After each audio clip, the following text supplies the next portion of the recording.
The rain hammered against the tall windows of Meridian Heights, one of Manhattan's most exclusive restaurants, turning the city lights outside into blurred streaks of gold and red. It was 10:47 p.m. on a Tuesday, and the dinner rush had finally died down to a whisper. Naomi Turner moved between the tables with practiced efficiency, her black uniform crisp despite the long shift. At 42, she'd worked at Meridian Heights for 7 years, long enough to recognize the difference between old money and new, between genuine kindness and performed politeness, long enough to become invisible to most of the clientele. She approached table 14, tucked in the corner near the window, where a young man sat alone. He couldn't have been more than 25, dressed in a tailored charcoal suit that probably cost more than Naomi's monthly rent. His dark hair was styled with calculated carelessness, and he wore a watch that caught the light every time he moved his wrist, a Patek Philippe, if Naomi's eyes weren't deceiving her. The young man, she'd heard the hostess call him Mr. Whitmore, had been seated for exactly 43 minutes. He'd ordered the restaurant's signature dish, a $38 pan-seared halibut, along with a glass of Chateau Margaux that cost $60 alone. He hadn't touched his phone once during the meal, hadn't acknowledged Naomi beyond a slight nod when she'd refilled his water glass. Now his plate was empty, pushed slightly to the side with the precision of someone accustomed to being served. The wine glass held only a dark residue at the bottom. "Will there be anything else this evening, sir?" Naomi asked, her voice carrying the professional warmth she'd perfected over the years. Mr. Whitmore didn't look up. He reached into his jacket pocket and pulled out a small leather wallet. Her mess, Naomi noted, and extracted what appeared to be a handful of coins. Without a word, he placed them on the white tablecloth next to his plate and stood up. No eye contact. No thank you. No acknowledgement that Naomi existed as anything more than furniture. He walked toward the exit, his expensive shoes clicking against the marble floor, and disappeared into the rainy Manhattan night without looking back. Naomi stood there for a moment, staring at the coins on the table. In 7 years at Meridian Heights, she'd seen every kind of tip, or lack thereof. She'd been left crumpled dollar bills, crisp hundreds, and once, memorably, a business card with "You're welcome" written on the back. But coins? That was new. She began clearing the table, stacking the plates with automatic movements born of thousands of repetitions. The other servers had already started their closing duties. Marcus was wiping down the bar, and Chelsea was rolling silverware at table 6. The restaurant would be empty in 20 minutes. If you're enjoying this story and want to see what Naomi discovers, please subscribe to our channel. We're just starting out, and your support helps us bring you more incredible stories like this one. Hit that subscribe button and join our community. Naomi picked up the coins, feeling their weight in her palm. 5 quarters, 1 dime, 3 pennies. She counted automatically, $1.38 for a $98 check. She'd seen worse tips, or rather no tips at all, but something about this felt deliberate, calculated, like a message she wasn't meant to understand. She counted again, more slowly this time. 5 quarters, that's $1. 25, 1 dime, $1. 35, 3 pennies, $1.38. Wait, Naomi frowned and spread the coins on her palm, studying them under the soft restaurant lighting. She counted once more, her heart beginning to beat a little faster for reasons she couldn't quite explain.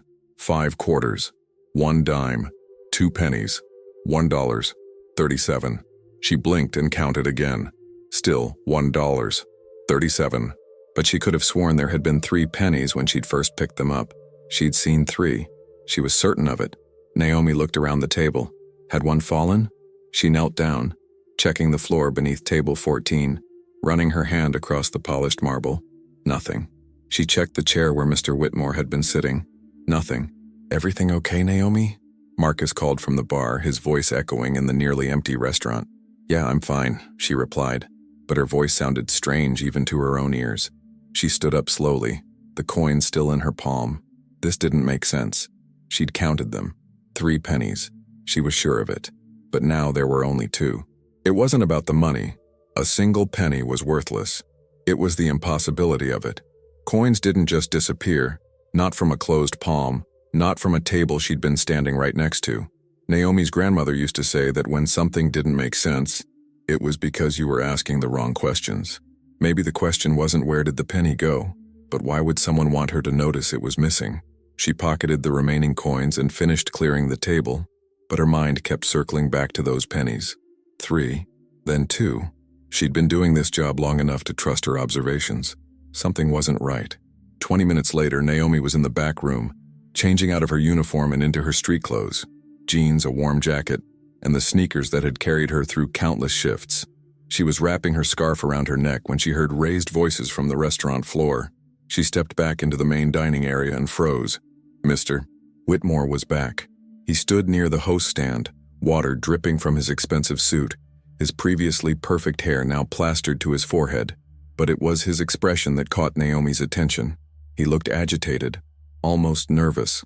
Gerald Morrison, the night manager, stood before him with the practiced calm of someone who'd handled every conceivable customer complaint. Gerald was in his 50s, with silver hair and the kind of unflappable demeanor that made him perfect for managing Manhattan's elite. "I apologize for the inconvenience, Mr. Whitmore," Gerald was saying, his voice smooth as silk. "But I assure you we run a very tight ship here. Nothing goes missing at Meridian Heights." "I'm not suggesting anything went missing," Mr. Whitmore replied, and there was an edge to his voice that hadn't been there during dinner. "I'm simply asking if the server who handled my table noticed anything unusual." Gerald's eyes found Naomi across the restaurant. "Ms. Turner, could you come here, please?" Naomi's heart skipped a beat. She walked toward them, her wet sneakers squeaking slightly on the marble floor, very aware of the contrast between her street clothes and Mr. Whitmore's expensive suit. "Ms. Turner handled your table this evening," Gerald explained to Mr. Whitmore, then turned to Naomi. "Mr. Whitmore has returned with a question about his payment." Mr. Whitmore's eyes locked onto Naomi's face for the first time that evening, really looked at her, and what she saw in his expression wasn't anger or accusation. It was something else. Anticipation, maybe, or hope. "The coins I left on the table," he said slowly. "Did you notice anything strange about them?" The question hung in the air like smoke. Strange. That was the exact word that had been circling through Naomi's mind for the past 20 minutes.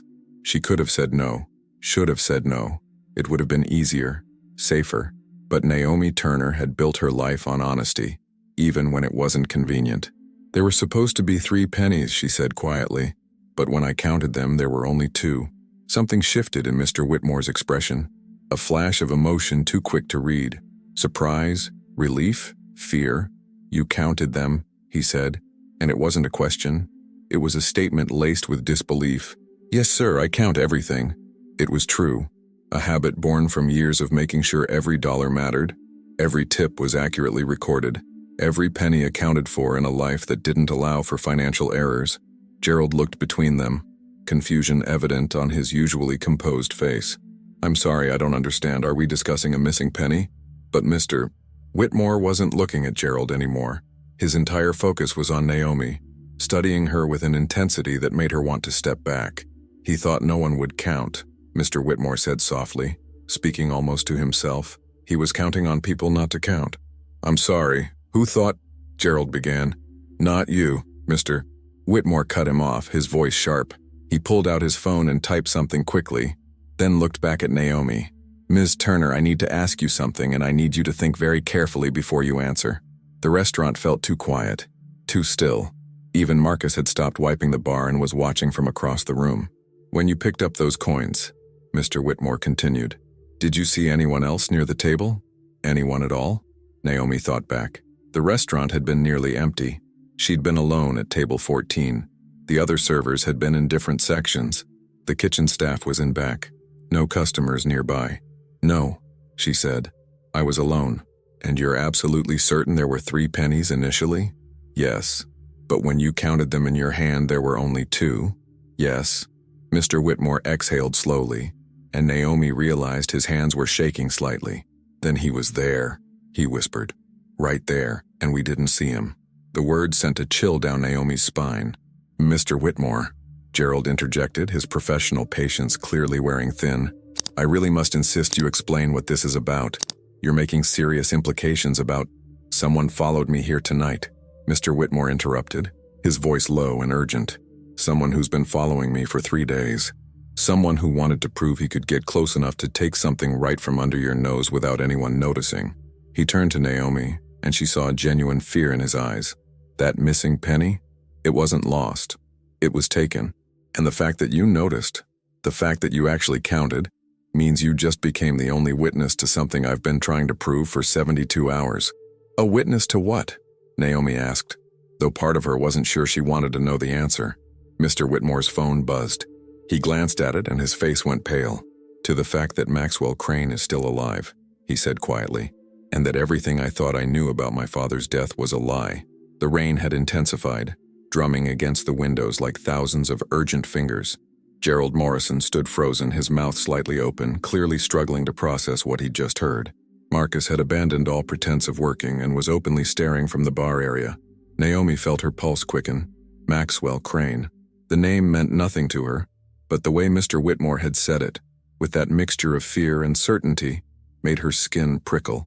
I think, Gerald said slowly, regaining his composure, we should continue this conversation in my office. Ms. Turner, if you wouldn't mind. She needs to hear this. Mr. Whitmore interrupted, his eyes still fixed on Naomi. She's involved now, whether she wants to be or not. Involved in what exactly?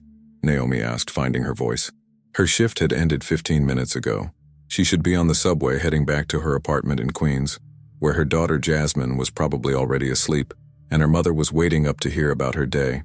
Instead, she was standing in an empty restaurant talking about missing pennies and dead men who apparently weren't dead. Mr.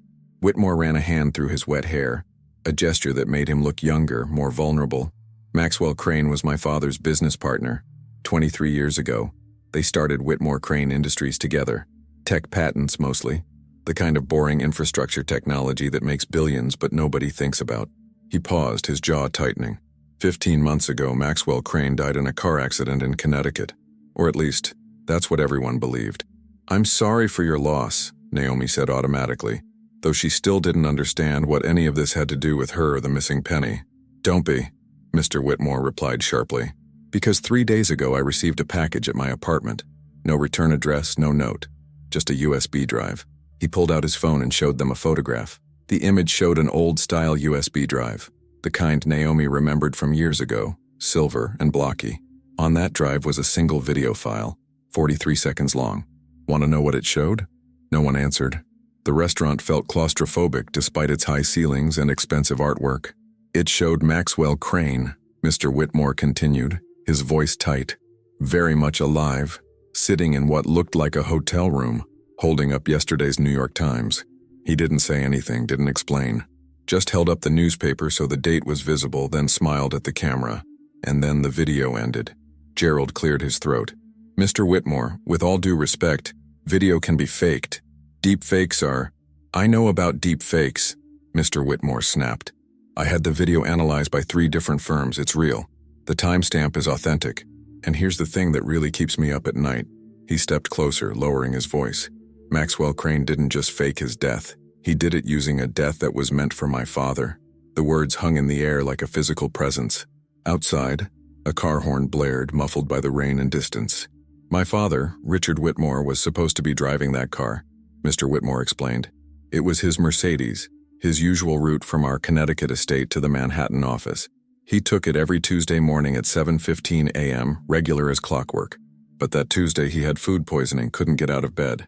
He called Maxwell at 6:30 a.m. and asked him to take the car to the office and handle an important meeting. Mr. Whitmore's voice cracked slightly. Maxwell agreed, took the car, and an hour later it went off the road into a ravine. The car burned. The body was so badly damaged that identification was done through dental records. Naomi's mind was racing, piecing together implications she didn't want to accept. You think the accident was meant for your father? I think someone tampered with that car intending to kill Richard Whitmore, Mr. Whitmore said flatly. And I think Maxwell Crane knew about it. I think he saw an opportunity to escape his own life, to disappear with access to accounts and information that would make him very rich. And he took it. He let everyone think he died. He let my father believe he'd survived because of food poisoning, because of pure chance. But it wasn't chance. It was calculated. That's quite an accusation, Gerald said carefully. Have you gone to the police? Mr. Whitmore laughed, but there was no humor in it. And tell them what? That I got an anonymous USB drive? That I think a car accident from over a year ago was actually attempted murder? They'd laugh me out of the station. I need proof, real, undeniable proof. And that's why you came here tonight, Naomi said slowly. understanding beginning to dawn. The coins weren't a tip. No, Mr. Whitmore confirmed. They were bait. I've been trying to draw Maxwell out to prove he's following me. For 3 days I've been leaving these small tests. Tiny things that would be meaningless to anyone else but that Maxwell would recognize. Patterns from our old business dealings. Inside jokes. Code numbers we used to use. He pulled the remaining coins from his pocket, 5 quarters, 1 dime, 2 pennies, and spread them on the host stand. These specific denominations, this exact combination, it was how Maxwell and I used to signal each other during boring board meetings. A way to communicate without words. Naomi stared at the coins, seeing them differently now. Not random change, but a message. A challenge. I left them here, Mr. Whitmore continued, because I knew he was close. I could feel it. And I hoped, he'd do something to prove he'd seen them. Something subtle. Something only I would notice. He looked at Naomi with an expression she couldn't quite read. But I didn't count on anyone actually counting the change. Most people don't. Most people would have just pocketed the coins or thrown them in a tip jar without a second thought. But I counted, Naomi said. You counted, Mr. Whitmore echoed. And you noticed. Which means Maxwell took that penny while you were standing right there. While everyone was going about their business, he got close enough to table 14 to remove a single penny. And no one saw him. The implication sent ice through Naomi's veins. She thought back to those moments at the table. She'd been alone. Completely alone. The nearest person had been Marcus at the bar, at least 30 feet away. The kitchen staff had been in back. The few remaining customers had been in different sections. So how had someone gotten close enough to take a penny without her noticing? Unless, Gerald said slowly, voicing what they were all thinking, he was never a stranger at all. Unless he was someone who belonged here. Someone who wouldn't seem out of place near the tables. Mr. Whitmore nodded grimly. Maxwell Crane is a master at hiding in plain sight. That's how he built his fortune. By being forgettable, unassuming. The kind of man you'd pass in an elevator and never remember. Naomi's phone buzzed in her pocket, and she ignored it, too focused on the conversation. But it buzzed again, and again, insistent. You should answer that, Mr. Whitmore said quietly. With trembling fingers, Naomi pulled out her phone. 3 text messages from her mother.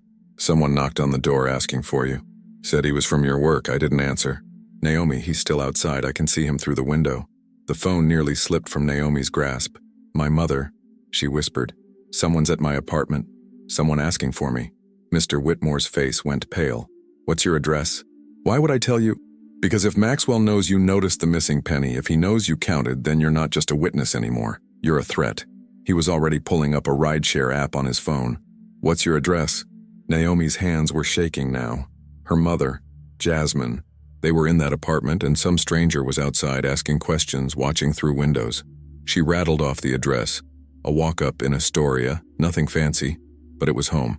I'm coming with you, Mr. Whitmore said, typing rapidly on his phone. Car's 3 minutes away. Mr. Whitmore, I really don't think, Gerald began. Then don't think. Mr. Whitmore shot back. Just keep tonight's security footage. All of it. Every camera angle. And if anyone asks about what happened here tonight, you saw nothing. You heard nothing. Understood? Before Gerald could respond, Naomi's phone rang. Her mother's number. Mom? Naomi answered, her voice shaking. He's gone, her mother said. And Naomi could hear the fear beneath her usual stern composure. Just walked away. But Naomi, baby, he left something taped to the door. Don't touch it, Naomi and Mr. Whitmore said simultaneously. What is it? Naomi asked. What did he leave? There was a pause. Then, a penny. Just a single penny, taped to the door with clear tape, and there's something written on it. Written so small I can barely see it. Mr. Whitmore closed his eyes, and Naomi saw him mouth something that looked like a curse. What does it say, Mom? Her mother's voice was barely a whisper. It says, I always finish counting. The restaurant spun around Naomi. This couldn't be happening. This wasn't real. She was a server at an upscale Manhattan restaurant. She had a daughter to raise and bills to pay, and a life that didn't include mysterious business partners who faked their deaths and left cryptic messages written on pennies. The car's here, Mr. Whitmore said, grabbing her arm gently. We need to go. Now. I should call the police, Naomi said. But even as she said it, she knew how it would sound. Someone left a penny on my door with writing on it. They'd think she was crazy. We will. Mr. Whitmore promised. "But first we need to make sure your family is safe, and we need to get that penny before he comes back for it." They rushed toward the exit, leaving Gerald standing alone in the empty restaurant, looking like a man who just watched his orderly world tilt sideways. The rain soaked them instantly as they ran to the black car idling at the curb. Naomi slid into the back seat, Mr.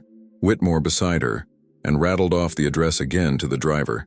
As the car pulled into traffic, Naomi's phone buzzed with one more message from her mother. "Naomi, there's something else." When he walked away, he was limping, bad limp on his left side, and he looked back once before he turned the corner. "I only saw his face for a second, but, baby, he looked exactly like that photo you showed me once.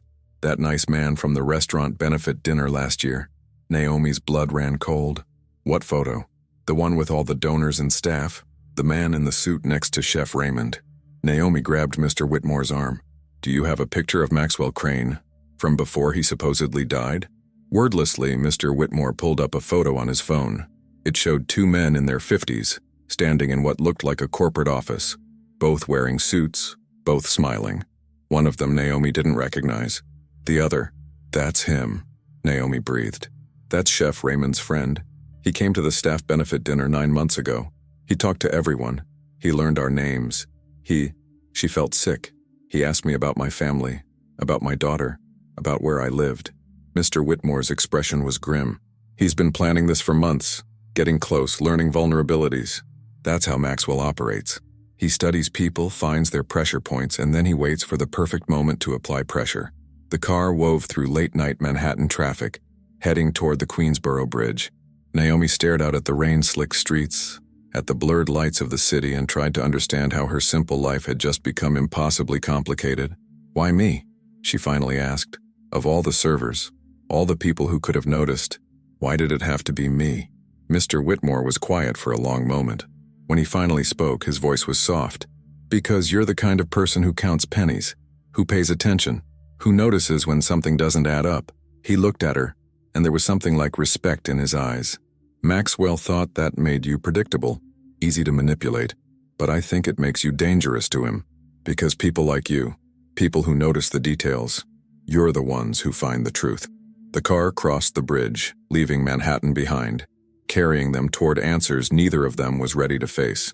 And somewhere in the rainy darkness of New York City, Maxwell Crane was counting too, counting the moves, counting the players, counting down to whatever endgame he'd been planning for 15 months.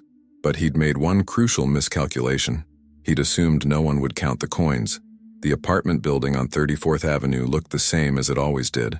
A 4-story brick walk-up with a faded green awning and a front door that stuck when it rained. But as the car pulled up to the curb, Naomi saw it through different eyes. Every shadow suddenly seemed threatening. Every parked car could hide someone watching. "That's my window," Naomi said, pointing to the 3rd floor. "The light's on. My mother's awake." Mr. Whitmore leaned forward to study the building. "No one's visible on the street, but that doesn't mean he's not watching from somewhere." He turned to the driver. "Circle the block once." Slowly, the driver, a middle-aged man who'd been silent throughout the journey, simply nodded and pulled back into traffic. They drove around the block, Mr. Whitmore scanning every doorway, every alley, every potential vantage point. "There," he said suddenly, pointing to a dark sedan parked half a block from Naomi's building. "That car, it's been idling for at least 20 minutes. See the exhaust?" Naomi squinted through the rain. He was right. A thin stream of exhaust was visible from the tailpipe, barely visible in the glow of the streetlight. "Could be anyone," she said, but her voice lacked conviction. "Could be," Mr. Whitmore agreed. "But do you want to take that chance?" The driver completed the circle and stopped at the corner. "What do you want me to do?" Mr. Whitmore pulled out his wallet and handed the driver $200 bills. "Park here and keep your eyes on that sedan. If it moves, call this number immediately." He rattled off a phone number which the driver entered into his phone. "If anyone approaches Ms. Turner's building, call. If you see anything suspicious, call." "You're paying me to be a lookout?" the driver asked, raising an eyebrow. "I'm paying you to be observant," Mr. Whitmore corrected. "There's a difference." Naomi and Mr. Whitmore stepped out into the rain. The street was quiet, that particular late-night stillness that comes to residential neighborhoods after midnight. A dog barked somewhere in the distance. A siren wailed blocks away. They approached Naomi's building and she saw it immediately. The penny taped to the door at eye level with clear packing tape. Under the weak light of the hallway bulb, she could just make out tiny writing etched into the copper surface. Mr. Whitmore pulled out his phone and took several photographs, the flash bright in the dim hallway. Then, using the edge of his credit card, he carefully removed the tape and dropped the penny into a small plastic bag he'd produced from his jacket pocket. "Evidence," he explained, "though I'm not sure yet what we're going to do with it." Naomi unlocked the door with trembling fingers. The apartment was small but clean, a living room that doubled as dining area, a kitchenette, 2 bedrooms barely big enough for beds, and a bathroom with pipes that rattled. It smelled like the lavender candles her mother liked, and the chicken soup that had probably been dinner. Her mother, Dorothy Turner, stood in the center of the living room, still dressed despite the late hour. At 68, she was a formidable woman with silver hair pulled back in a tight bun and eyes that missed nothing. Those eyes took in Mr. Whitmore now, assessing him in the way only mothers can. "Mom, this is—" Naomi began.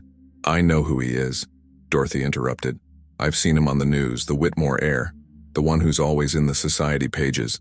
Her voice carried a note of suspicion. "What's he doing in my house?" "It's complicated," Naomi said. "It always is," Dorothy replied. "Jasmine? Still asleep. I checked on her twice since that man came by." Relief flooded through Naomi. Her daughter was safe. That was what mattered. Mr. Whitmore stepped forward, extending his hand. "Mrs. Turner, I apologize for the intrusion, and for any danger my presence might have brought to your home. But I need to ask you some questions about the man who came to your door." Dorothy studied his hand for a long moment before shaking it. "You can call me Dorothy, and you can ask, but I don't know how much help I'll be. I only saw him for a few seconds." "Every detail matters," Mr. Whitmore assured her. "Height, build, clothing, mannerisms, anything you remember." They sat in the small living room, Dorothy in her usual armchair, Naomi on the worn couch, and Mr. Whitmore perched on the edge of a dining chair he'd pulled over. The apartment felt even smaller with his presence, his expensive suit out of place among their second-hand furniture. He was maybe 5'10", Dorothy began, her voice steady now that she was focused on facts. "Average build, but he moved like someone who was in pain. That limp I mentioned, it wasn't just favoring one side. It looked old, like an injury that never healed right." "Left side?" Mr. Whitmore asked. "Yes. How did you know?" "Maxwell Crane broke his left femur in a skiing accident 12 years ago," Mr. Whitmore explained. "It was a bad break. He walked with a slight limp afterward, though he tried to hide it." Dorothy nodded. This man wasn't trying to hide it. Maybe because it was late, or because he thought no one would remember. She closed her eyes, recalling. He wore dark clothes, black pants, dark jacket. Nothing expensive looking, nothing that would stand out. He had a gray beard, short and neat. But what?" Naomi prompted. "It looked wrong," Dorothy said. "I've seen plenty of men with beards.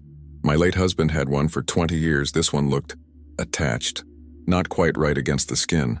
"A disguise," Mr. Whitmore said grimly. His voice was polite. Dorothy continued. "He said he was from Meridian Heights, that there'd been a scheduling issue, and he needed to speak with Naomi about her shift tomorrow. But it was the way he said it. Too smooth, like he'd practiced the words. And his eyes kept moving, looking past me, trying to see into the apartment." Naomi felt sick. This man had been at her door, looking for her, trying to see into her home where her daughter slept. "Did he say anything else?" Mr. Whitmore asked. "When I told him Naomi wasn't home yet, he asked what time I expected her. I said I didn't know. He smiled then, not a nice smile, and said, 'That's all right. I'll leave her a message.' Then he taped that penny to the door and walked away." Mr. Whitmore pulled out the plastic bag containing the penny. Using a tissue, he extracted it carefully and held it under the table lamp. The writing was microscopic, etched with what must have been an extremely fine tool. He pulled out his phone and used the camera's zoom function to magnify the text. "I always finish counting," he read aloud. Then rotating the penny, "There's more, on the other side." They all leaned in as he zoomed in further. The additional text was even smaller, almost invisible to the naked eye. 7 days. Then everyone counts. A chill ran through the room. 7 days until what? Naomi asked. "That's what we need to figure out," Mr. Whitmore said.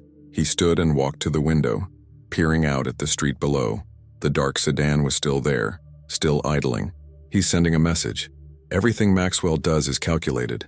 The coins at the restaurant, the penny on your door, this cryptic warning. It's all theater. He wants us to know he's watching. He wants us to feel threatened. Well, it's working, Naomi said. Mr. Whitmore turned from the window. 7 days from tonight would be next Tuesday, November 19th. He went very still. That's the anniversary. Of what? Dorothy asked. Of the day Maxwell Crane supposedly died. 15 months ago, on November 19th, that car went off the road. Everyone thought Maxwell died that day. Mr. Whitmore's voice was quiet. What if he's planning to finish what he started? What if 7 days from now he's coming for my father? The implications were staggering. Naomi tried to process it all. The faked death, the missing penny, the threats, the timeline. But why involve me? She asked. Why threaten my family? What do I have to do with your father or Maxwell Crane or any of this? Because you're a witness, Mr. Whitmore said. And more than that, you're proof that Maxwell is still operating, still taking risks. If you go to the police, if you tell them about the missing penny and the man at your door, it might be enough to reopen the investigation into the car accident. It might be enough to make people start asking questions Maxwell doesn't want asked. So what do we do? Naomi asked. I can't just ignore this. He knows where I live. He knows about my daughter. Mr. Whitmore was quiet for a long moment. Then, we give Maxwell what he wants. Excuse me? Dorothy said sharply. He wants us scared.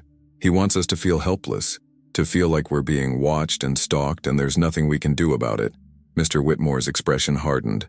But what if we turn it around? What if we make him think he's won? That we're too frightened to do anything while we're actually gathering evidence, setting our own trap?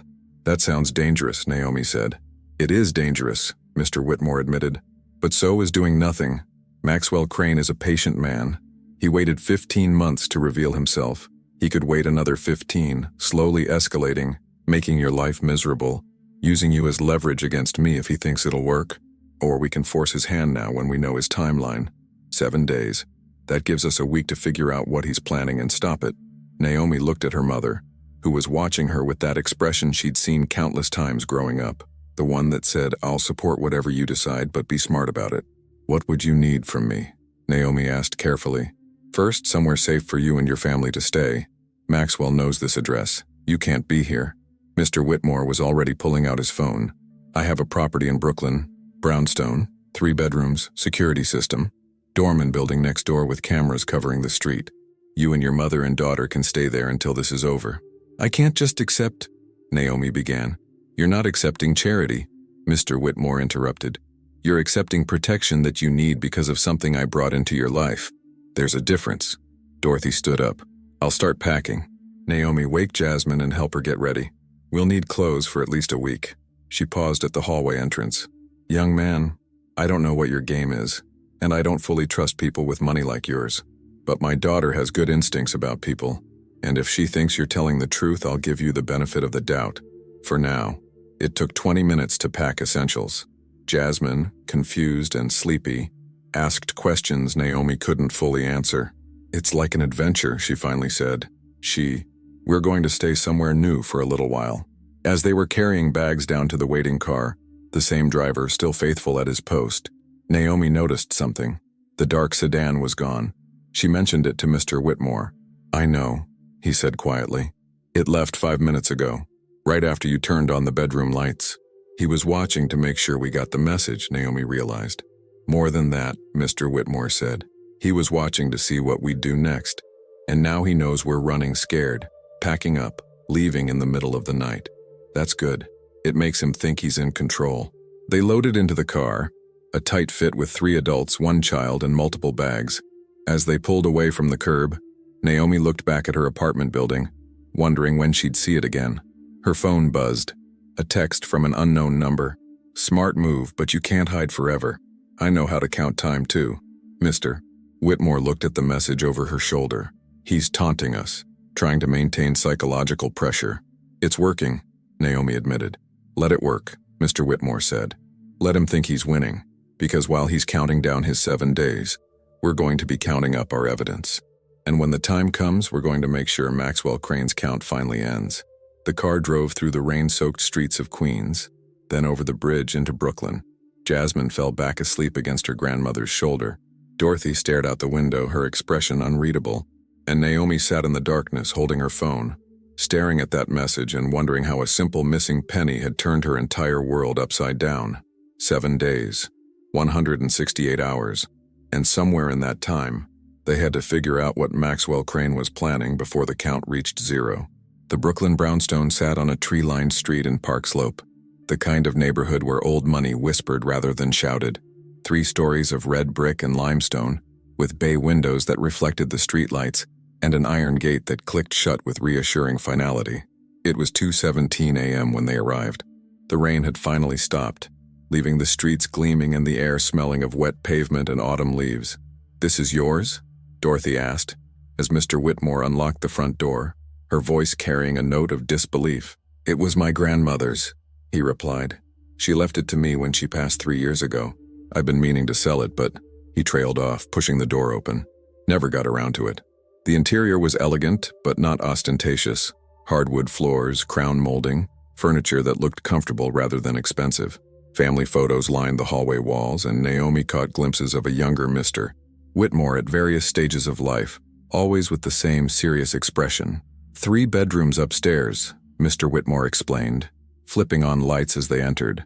Master suite, 2 guest rooms. Kitchen is through here, living room, study. The security system is armed at all times. Motion sensors on all the windows and doors. The code is 1847. That's the year the house was built. Jasmine, now fully awake, was wide-eyed as she took in the surroundings. "Mom, is this like a palace?" "No, baby," Naomi said softly. "It's just a house. A very nice house where we're staying for a little while." Dorothy was already assessing everything with her practical eye. "Kitchen's well-stocked?" "Fully," Mr. Whitmore confirmed. "My housekeeper comes once a week. She was here yesterday, so everything should be fresh. Make yourselves at home. Truly." He showed them to the bedrooms. Dorothy and Jasmine would share the larger guest room, and Naomi would take the smaller one. As her mother and daughter settled in, Naomi followed Mr. Whitmore back downstairs to the study. The room was lined with bookshelves, and a large oak desk dominated one corner. Mr. Whitmore immediately went to a safe hidden behind a painting, a landscape of the Connecticut countryside, and began entering a combination. "You said you needed me for something beyond just being a witness," Naomi said. "What exactly?" Mr. Whitmore pulled several items from the safe: a laptop, multiple USB drives, a stack of files, and a small wooden box. "Maxwell Crane isn't just following me because of some business vendetta. He's following me because I have something he wants. Something he thought died with him in that car crash." He opened the laptop and powered it on. While it booted, he opened one of the files and spread papers across the desk. Naomi saw what looked like financial documents, patent applications, and handwritten notes. 2 weeks before the accident, Mr. Whitmore explained, Maxwell came to me. Not to my father, to me specifically. He said he'd discovered something in the company's old research division, a prototype that had been abandoned 20 years ago because it was ahead of its time. But Maxwell thought with current technology, it could work. "What kind of prototype?" Naomi asked. "A quantum encryption algorithm," Mr. Whitmore said. "I know that sounds technical, but basically, it's a way to secure digital information that's theoretically unbreakable. Every government, every major tech company in the world would pay billions for this technology. The military applications alone would be worth trillions." He pulled out a schematic from one of the files. Naomi couldn't understand most of it, but she recognized the signatures at the bottom. Richard Whitmore and Maxwell Crane, dated 23 years ago. "Maxwell told me he'd perfected it," Mr. Whitmore continued, "but he didn't trust my father with the final version. He thought Richard would sell it to the government and bury it for national security reasons. So Maxwell asked me to hold on to the only complete copy." He tapped the USB drives. "These drives contain fragments of the algorithm, pieces that are useless on their own. But together, with the right key, they could be assembled into the complete working version. And Maxwell wants them," Naomi said. "Maxwell wants them desperately," Mr. Whitmore confirmed. "Because without them, his 15 months of hiding, of planning, of waiting, it's all been for nothing. He faked his death, but he couldn't fake having the algorithm. And he knows I have it." The laptop had finished booting. Mr. Whitmore logged in and pulled up a series of files. "I've been tracking him, or trying to. For 3 days since I received that video, I've been monitoring everything. Bank accounts I suspect he might be accessing, properties that could be connected to him, people who might be helping him." He pulled up a map of New York City with several locations marked in red. These are places I know Maxwell had connections before he died. Safe deposit boxes, storage units, apartments rented under shell companies. I've been checking them systematically. Have you found anything? Naomi asked. 2 days ago, I found this. He pulled up a photograph on the screen. It showed the interior of a storage unit containing a single item, a filing cabinet. This was in a unit in Queens, rented under a company name Maxwell used for personal investments. The rental agreement was dated 3 months after his supposed death. Naomi leaned closer. So he's been active this whole time. Not just active, planning. Mr. Whitmore zoomed in on the photograph. Look at what's on top of the filing cabinet. Naomi squinted. It was hard to see in the dim storage unit lighting, but there appeared to be several coins arranged in a pattern. 5 quarters, 1 dime, 3 pennies, Mr. Whitmore said. The exact same combination I left at the restaurant tonight. Maxwell put them there months ago. He knew I'd eventually find this storage unit. He knew I'd see the coins. It's his way of saying he's always been 3 steps ahead. The implications made Naomi's head spin. He's been baiting you for months. Longer, Mr. Whitmore said grimly.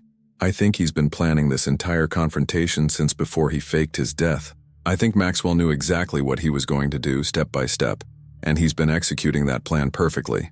He opened the wooden box from the safe. Inside were more coins, dozens of them, all arranged in small plastic bags with dates written on the labels. I started collecting these 3 months ago, Mr. Whitmore explained. Every time I found one of Maxwell's locations, there were coins, always the same combination, always arranged the same way. It's his signature, his way of taunting me. Naomi picked up one of the bags. The date on it was from 6 weeks ago. Where did you find this one? In a gym locker in Manhattan. Maxwell used to work out there. The locker had been abandoned, but I had a contact who could check it. These coins were inside, along with a newspaper clipping about my father's upcoming birthday celebration. He's targeting your father, Naomi said. The 7 days, it's building to something involving him. I know, Mr. Whitmore said. But what? My father's birthday isn't for another month. The anniversary of the accident is in 7 days, but why would Maxwell care about that? He's supposed to be dead. Commemorating his own death doesn't make sense unless... He stopped abruptly, his eyes widening. Unless what?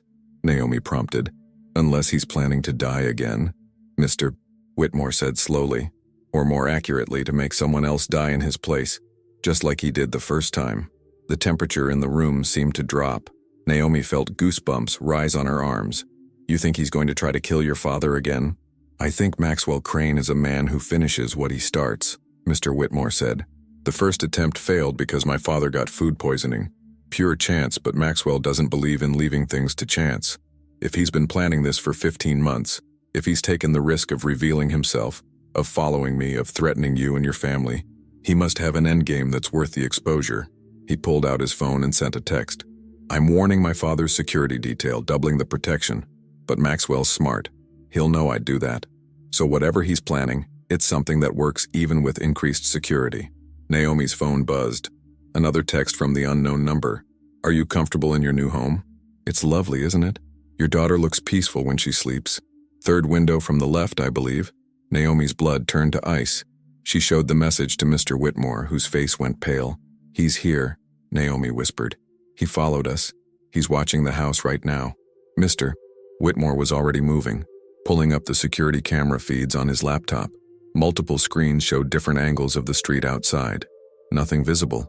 No one standing in the shadows. No cars idling suspiciously. How is he doing this? Mr. Whitmore muttered, scrolling through camera angles. How does he keep getting close without being seen? Naomi ran to the window, careful to stay to the side, and peered out. The street was empty, trees swaying in the breeze. Parked cars dark and silent. Nothing suspicious. But he was out there, watching, counting. Her phone buzzed again. This time a photograph. It showed the brownstone from across the street, lights glowing in the windows. The photo had been taken within the last few minutes. Naomi could see her own silhouette in one of the windows.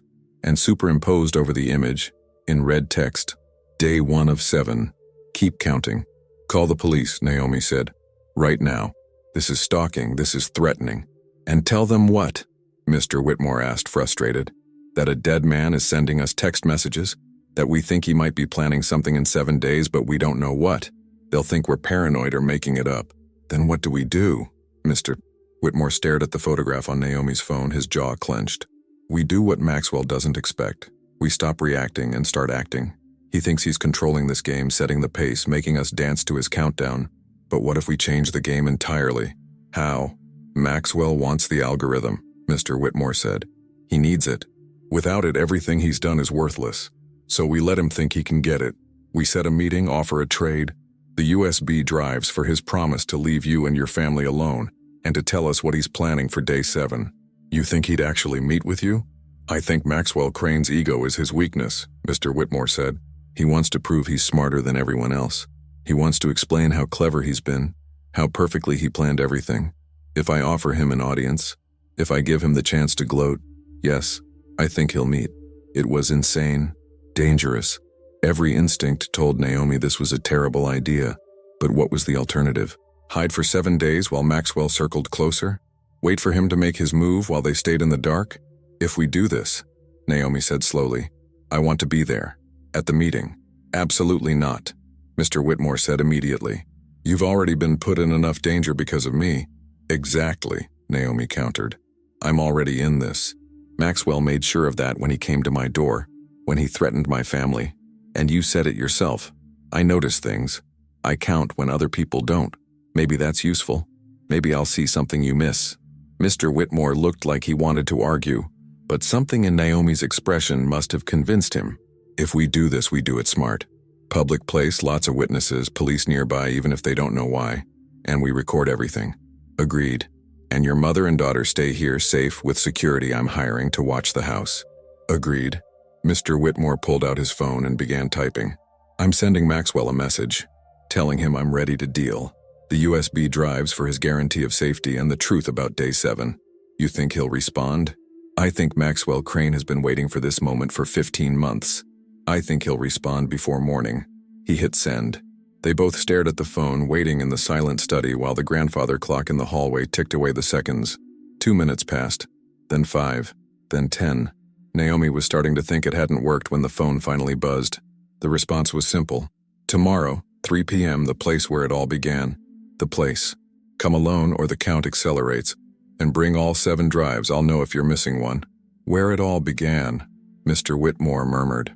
He means the original Whitmore Crane Industries office, the building where we first started the company. He looked at Naomi. It's been abandoned for 5 years, scheduled for demolition next month. It's the perfect place for Maxwell. Isolated, familiar to him, easy to control. It's also a trap, Naomi pointed out. Undoubtedly, Mr. Whitmore agreed. But it's a trap we're walking into with our eyes open, and maybe, just maybe, we can turn it around on him. Upstairs, a floorboard creaked. Dorothy checking on them. Outside, the wind rustled through the trees, carrying the scent of rain and secrets. And somewhere in the darkness of New York City, Maxwell Crane was counting down. 6 days, 21 hours, and 42 minutes until whatever he'd planned reached its terrible conclusion. But now Naomi and Mr. Whitmore were counting too. Counting evidence. Counting opportunities. Counting on each other to survive what came next. The game had changed. The count was on. And tomorrow at 3 p.m., in an abandoned building where 2 men had once dreamed of changing the world, the truth would finally come to light. Morning came too quickly. Naomi woke to unfamiliar sounds. Birds she didn't recognize, traffic that hummed differently than in Queens, the creak of old floorboards above her head. For a disorienting moment, she forgot where she was. Then memory crashed back like cold water. Maxwell Crane, the meeting, 3 p.m. today. She checked her phone, 7:43 a.m. Several messages waited, but none from the unknown number. Maybe Maxwell was sleeping, or maybe he was watching the house, counting down the hours until their confrontation. Naomi dressed quickly in the clothes she'd packed. Jeans, a simple sweater, comfortable shoes. If today went wrong, she wanted to be able to run. Downstairs, she found the kitchen already occupied. Dorothy stood at the stove making eggs while Jasmine sat at the table with a bowl of cereal, swinging her legs and looking around the grand kitchen with wonder. "Morning, baby," Dorothy said, not turning from the stove. "There's coffee in the pot. That young man left early, said he had preparations to make. Did he say when he'd be back?" "Before noon. Said you'd need time to go over the plan." Dorothy slid eggs onto a plate and set them in front of Naomi. "Sit," Eat. You'll need your strength. Naomi sat, though she wasn't sure she could stomach food. Mom, I need to tell you about today. I already know, Dorothy interrupted. I heard you and Mr. Whitmore talking last night. Old houses, thin walls. She finally turned, her expression serious. You're meeting with the man who's been threatening us, the one who faked his death. Mom, don't apologize, don't explain. Just promise me you'll be careful, and promise me that if it feels wrong, if your instincts scream at you to leave, you'll listen to them. I promise. Jasmine looked up from her cereal. Are you going somewhere today, Mommy? Naomi forced a smile. Just for a little while. I have to help Mr. Whitmore with something. But Grandma will be here with you, and there are going to be some very nice security people watching the house to make sure you're safe. Like bodyguards? Jasmine's eyes widened. Like in the movies? Something like that. Cool, Jasmine said, and went back to her cereal, already bored with the topic. 8 years old and still young enough that adventure sounded exciting rather than terrifying. Naomi wished she could borrow some of that innocence. Mr. Whitmore returned at 11:30 a.m., accompanied by two serious-looking individuals, a man and a woman, both in their 30s, both with the alert posture of ex-military or law enforcement. This is Marcus Chen and Sarah Rodriguez, Mr. Whitmore introduced them. Private security. They'll be stationed here while we're gone. No one gets in or out without their clearance. Marcus, tall and broad-shouldered, nodded at Dorothy and Jasmine. Ma'am, we'll do everything to keep you safe. The house is already secured, all entry points monitored, cameras covering every angle. You won't even know we're here. I'll know, Dorothy said dryly, but I appreciate the effort.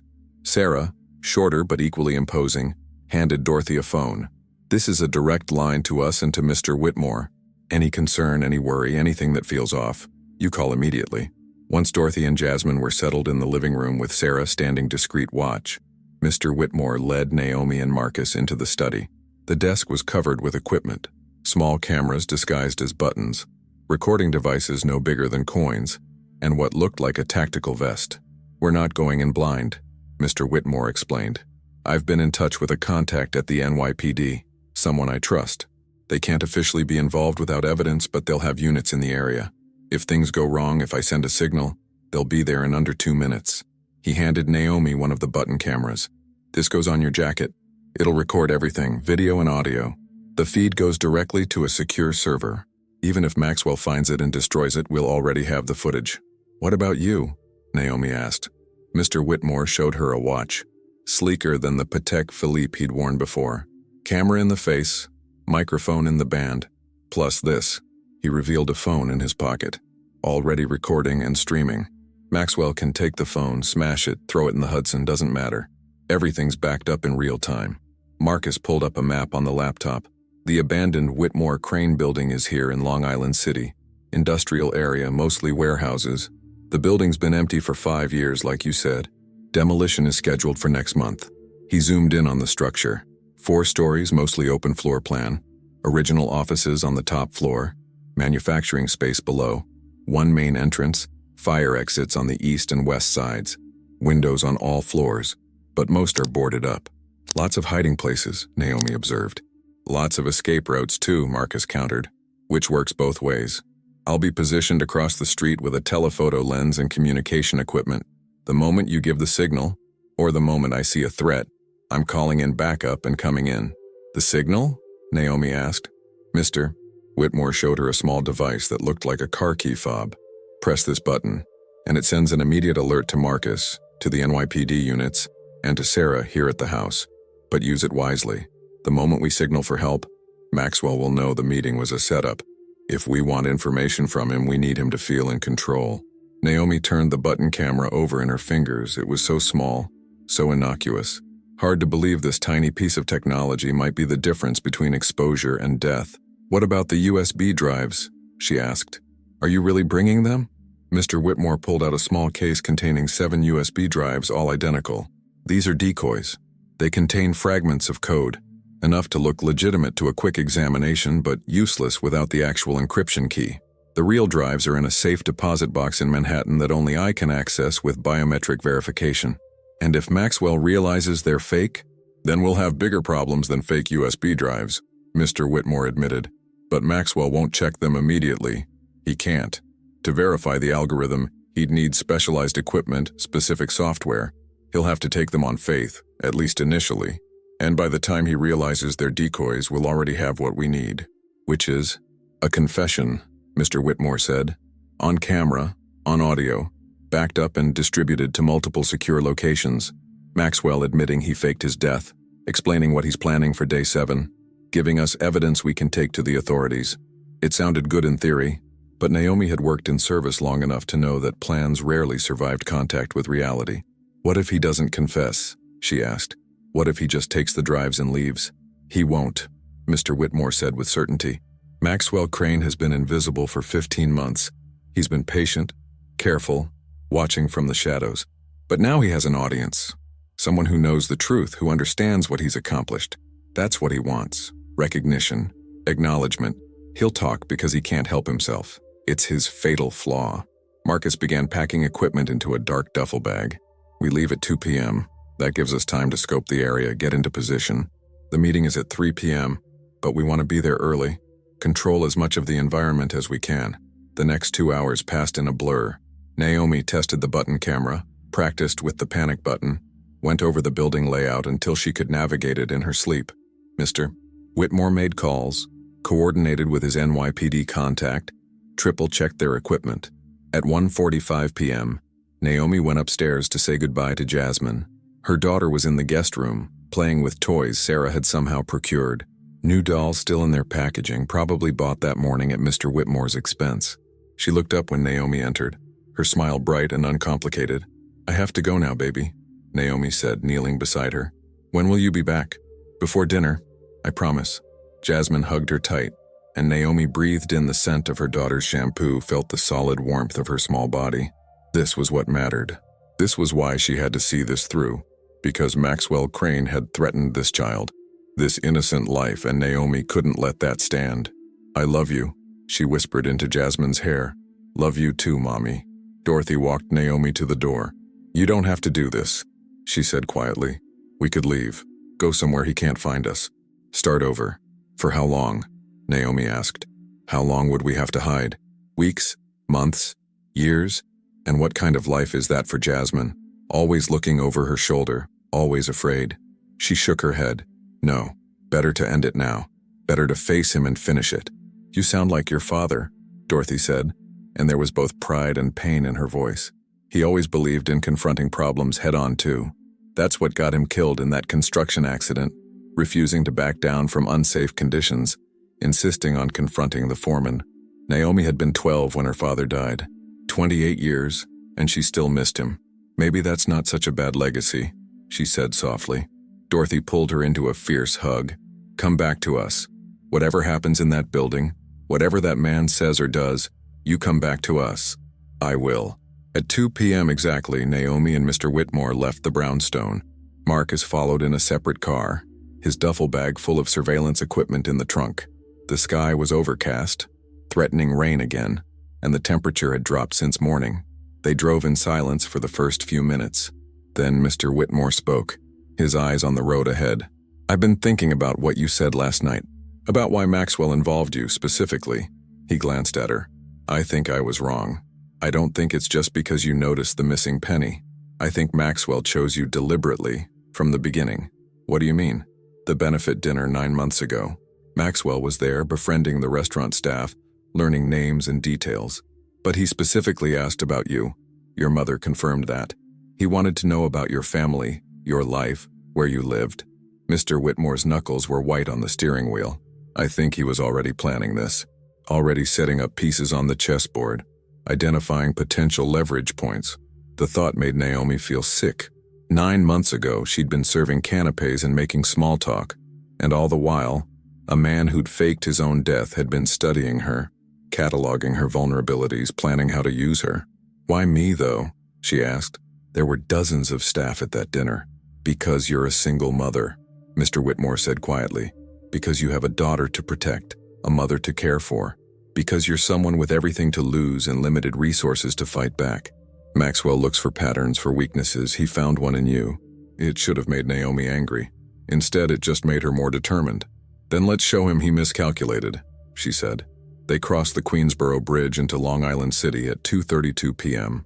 The Whitmore Crane building loomed ahead, 4 stories of grimy brick and broken windows surrounded by a chain-link fence covered with no trespassing and scheduled for demolition signs. Marcus had arrived earlier and was already set up across the street in an abandoned office building with a clear view of the entrance. He confirmed position via radio. "I have visual. No movement inside that I can see, but the top floor windows are intact. He could be watching from there." Mr. Whitmore parked the car 2 blocks away. They sat for a moment, not speaking, both staring at the building where, 23 years ago, 2 men had started a company with dreams of changing the world. How had it come to this? How had ambition and greed and secrets twisted those dreams into something that ended with fake deaths and midnight threats? "Last chance to back out," Mr. Whitmore said. "Not a chance," Naomi replied. They got out of the car. The neighborhood was silent. Most of the warehouses empty, workers gone for the day. Their footsteps echoed off concrete and brick as they approached the building. The main entrance had been chained shut, but someone, Maxwell presumably, had cut the chain. It lay on the ground, severed ends bright against the rust. Mr. Whitmore pushed the door open. It groaned on corroded hinges, revealing a dim lobby thick with dust and decay. Graffiti covered the walls, tags and symbols and crude drawings left by urban explorers and homeless squatters. "Maxwell?" Mr. Whitmore called out. His voice echoed in the empty space. "We're here. I brought the drives." No response. Just the sound of wind whistling through broken windows above. They moved deeper into the building, heading for the stairs. The second floor was gutted, walls torn down, ceiling panels missing, exposing rusted pipes and electrical conduits. Evidence of the demolition prep work. Third floor was the same, empty, silent, waiting. The fourth floor was different. As they climbed the final set of stairs, Naomi noticed the dust had been disturbed recently. Footprints led down the hallway toward what must have once been the executive offices. And in the largest office at the end of the hall, light glowed softly. They approached slowly. Through the open doorway, Naomi could see a space that had been partially cleaned. A folding table had been set up in the center, with 2 chairs facing each other. On the table sat a small LED lantern, casting long shadows across the floor. And sitting in one of the chairs, perfectly calm, was Maxwell Crane. He looked different from his photos, older, grayer, with that short beard Dorothy had mentioned. But his eyes were the same, intelligent, calculating, and utterly without remorse. "Right on time," Maxwell said, gesturing to the empty chair. "I appreciate punctuality. Please sit. Both of you." Mr. Whitmore entered first, Naomi close behind. She scanned the room quickly. No other exits besides the door they'd entered through.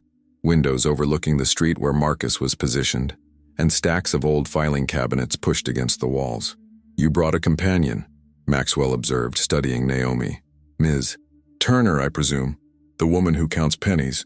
"The woman you threatened," Naomi corrected. Maxwell smiled.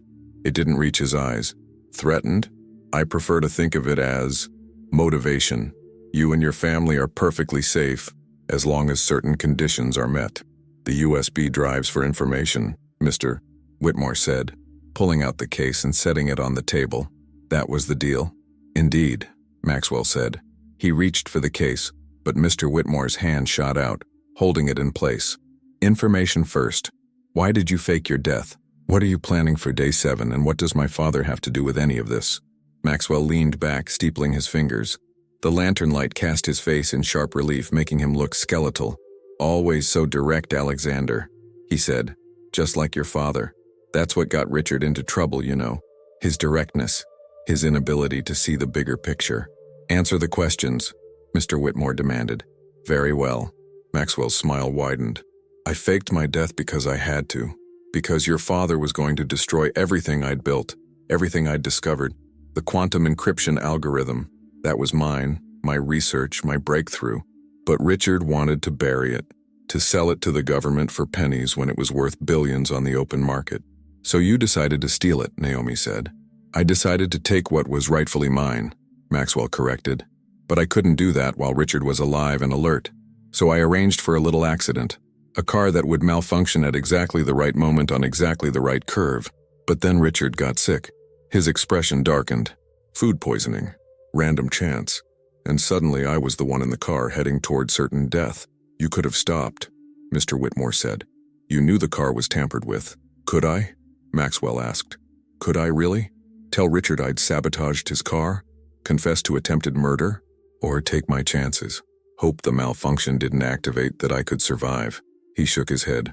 No. Instead, I saw an opportunity. If I was going to die in that crash anyway, why not use it? Why not let Maxwell Crane die and become someone new? Someone free from Richard's control. Someone who could take the algorithm and sell it to the highest bidder. Except you didn't have the algorithm, Naomi said. Alexander did. Exactly, Maxwell said, and now there was genuine frustration in his voice. I'd been so careful, so clever.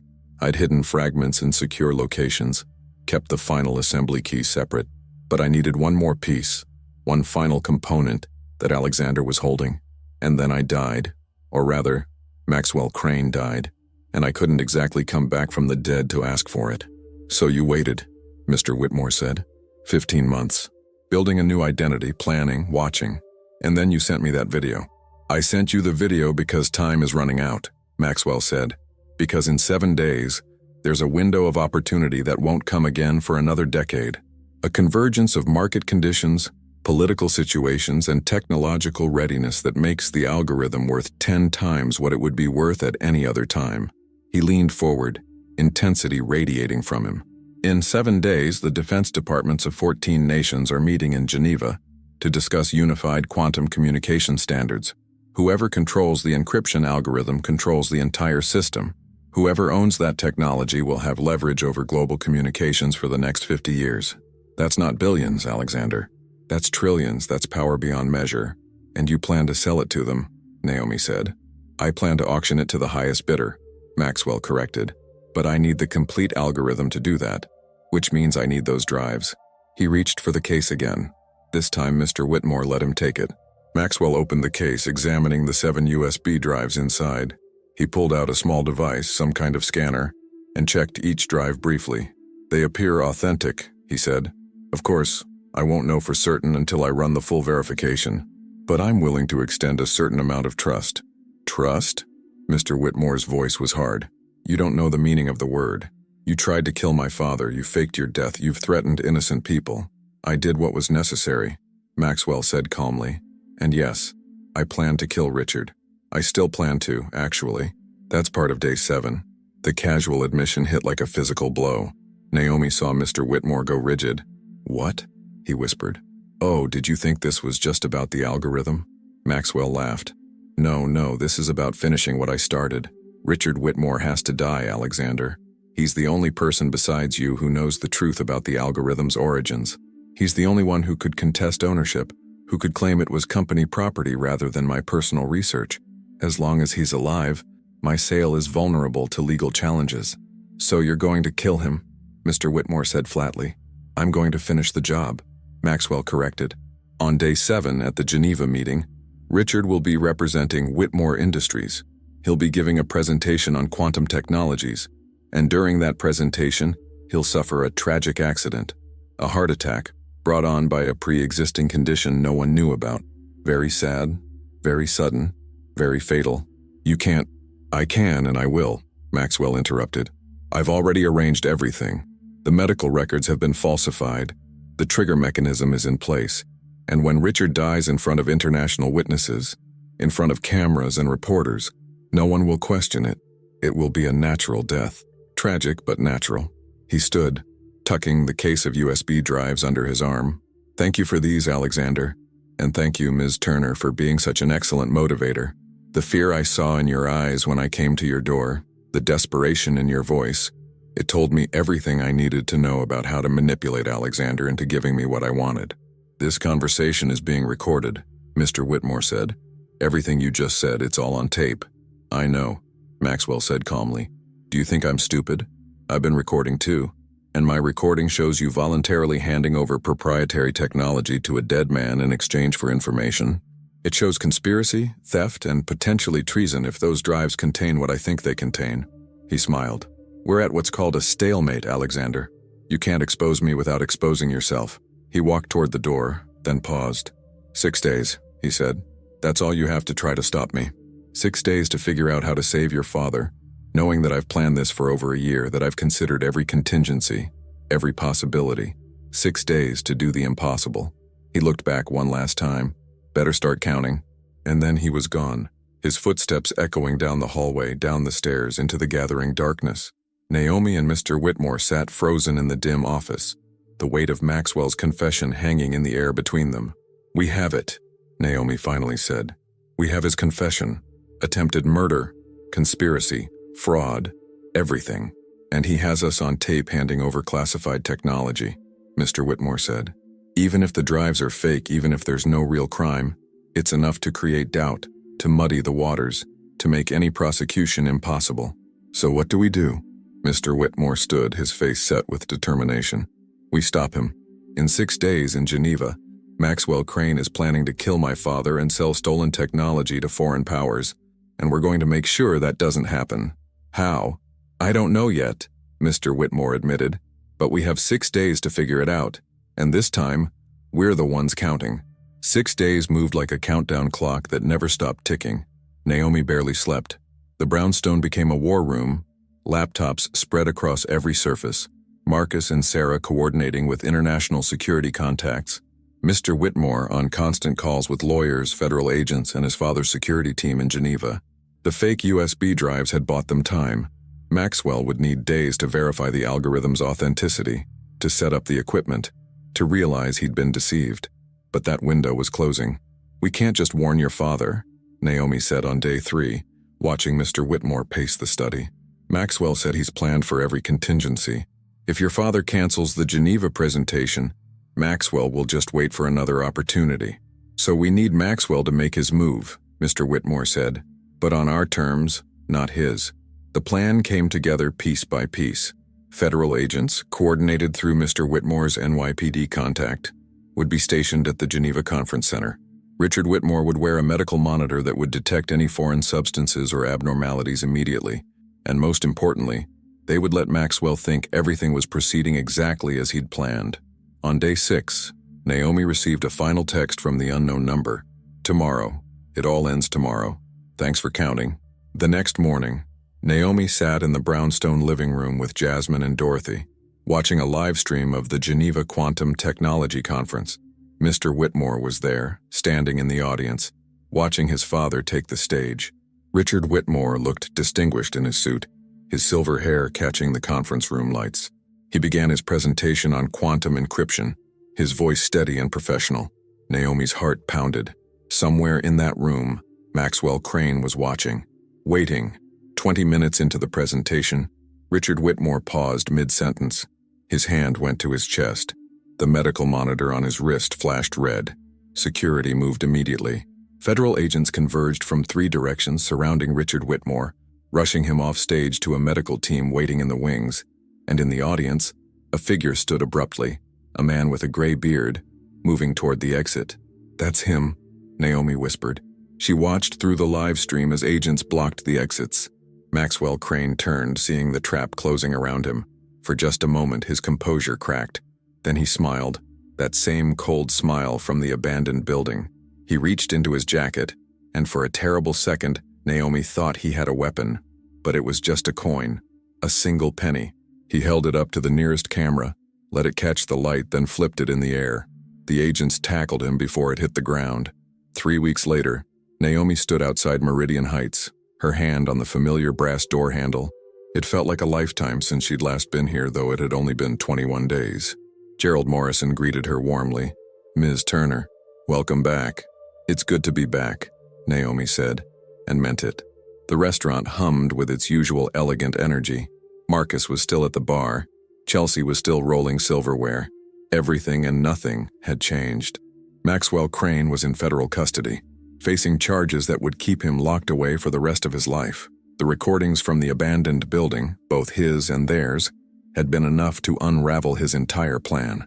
The medical team in Geneva had confirmed he'd engineered a heart attack trigger using compromised medication, exactly as he'd confessed. Richard Whitmore had survived. The algorithm remained secure, and Naomi's family was safe. Mr. Whitmore, Alexander, as he'd asked her to call him, had insisted on compensating her for the danger she'd faced. She'd refused at first, but he'd been persistent. "Not charity," he'd said. "Payment for services rendered. You saved my father's life. The check had been enough to put Jasmine through college someday. enough to give Dorothy a comfortable retirement, enough to change everything. But Naomi had come back to Meridian Heights anyway, because this was her work, her community, her life. At table 14, she noticed something unusual. A single customer finishing his meal. He stood, nodded politely to her, and left something on the table. Not coins this time. A $100 bill, folded neatly with a note written on the receipt. For the server who counts. A.W. Naomi picked it up, counted it once to make sure it was real, and smiled. Some things, she thought, were worth counting after all. 6 months had passed since that day in Geneva, when Maxwell Crane's elaborate scheme had finally collapsed under the weight of its own complexity. 6 months since federal agents had led him away in handcuffs, since Richard Whitmore had been rushed to safety, since the truth had finally emerged from 15 months of carefully constructed lies. Naomi stood in front of the mirror in her new apartment, still in Astoria, still close to her mother, but larger now, with actual bedrooms for everyone and windows that didn't stick when it rained. Jasmine's artwork covered the refrigerator, and Dorothy's knitting occupied the comfortable armchair by the window that caught the afternoon sun. The check from Alexander Whitmore had made this possible, but it was her own strength, her own instinct to count when others didn't, that had earned it. Her phone buzzed. A text from Alexander. Reservation for 4 tonight at Meridian Heights, 7 p.m. Don't be late. And yes, you're a guest this time, not working. Naomi smiled. Over the past 6 months, an unexpected friendship had developed between them. Alexander had insisted on staying in touch, checking in regularly, making sure she and her family had truly recovered from Maxwell's threats. What had started as obligation had gradually become something genuine. Mutual respect between two people who'd survived something impossible together. That evening, Naomi walked into Meridian Heights wearing a dress she'd bought specifically for occasions like this. Elegant, but not ostentatious. The kind of outfit that let her move between worlds without fully belonging to either. Gerald Morrison greeted her at the host stand with a warm smile. Ms. Turner, Mr. Whitmore is already seated. Table 14. Of course it was table 14. The place where everything had started with a handful of coins and a missing penny. Alexander stood when she approached, and beside him sat an older gentleman who could only be his father. Richard Whitmore had the same serious expression as his son, but his eyes held a warmth that Alexander was still learning to show. Ms. Turner, Richard said, extending his hand. I've been wanting to meet you for months. My son tells me I owe you my life. Your son is being dramatic, Naomi replied, shaking his hand. We saved each other. The fourth chair was occupied by Dorothy, who'd been invited but had initially refused. I don't belong in places like this, she'd insisted. But Naomi had convinced her, and now Dorothy sat with perfect posture, taking in the restaurant with the same observant eye she brought to everything. They ordered, Alexander insisting everyone try the pan-seared halibut that had started this entire chain of events, and talked. Richard wanted to know everything about that night at the restaurant, about the missing penny, about Naomi's decision to count when most people wouldn't have bothered. Maxwell always underestimated people, Richard said, his voice thoughtful. He saw patterns and probabilities, but he never understood human nature. He thought he could predict how everyone would behave, but he couldn't predict someone like you, someone who pays attention to details others ignore. It's a habit from necessity, Naomi said. When you don't have much, every penny matters. You learn to count. It's more than that, Alexander interjected. It's character, it's integrity. Maxwell had all the intelligence in the world, all the planning and preparation, but he lacked the one thing that ultimately defeated him, the ability to understand that some people can't be manipulated because they're fundamentally honest. The conversation shifted to lighter topics. Jasmine's progress in school, Dorothy's knitting projects, Richard's new security protocols that drove his bodyguards crazy with their thoroughness. The meal stretched into dessert, then coffee, then the comfortable silence that comes when people have nothing left to prove to each other. As they prepared to leave, Alexander pulled out an envelope. I have something for you. Both of you, actually. Inside were 2 items. The first was a letter of recommendation, glowing, detailed, signed by both Alexander and Richard Whitmore. In case you ever want to move beyond Meridian Heights, Alexander explained. Though Gerald tells me you're being considered for assistant manager. The second item made Naomi's breath catch. It was a photograph, printed and framed. The image from Maxwell's security camera outside the abandoned Whitmore Crane building, showing Naomi and Alexander entering together 6 months ago. But Maxwell's threatening red text had been digitally removed, replaced with simple words in elegant script. The day we started counting together. I had it made, Alexander said quietly, as a reminder that sometimes the smallest things, a missing penny, a moment of attention, a decision to count, can change everything. Naomi held the frame carefully, seeing in that frozen moment not just two people walking into danger, but two people choosing courage over fear, truth over silence. "Thank you," she said, and the words carried weight beyond the photograph, beyond the recommendation, beyond everything material. "For trusting me, for letting me be part of this." "Thank you for noticing," Alexander replied, "for counting when it mattered most." Outside Meridian Heights, the Manhattan night sparkled with possibility. Naomi walked to the subway with her mother, the framed photograph tucked carefully under her arm, thinking about pennies and patterns and the strange paths life sometimes took. Maxwell Crane had tried to make her a pawn in his elaborate game. He'd chosen her because he thought she was vulnerable, predictable, easy to manipulate. He'd been wrong, because Naomi Turner had learned long ago that survival meant paying attention, counting carefully, and never assuming anything was too small to matter. A missing penny, a threatening text, a feeling that something didn't add up.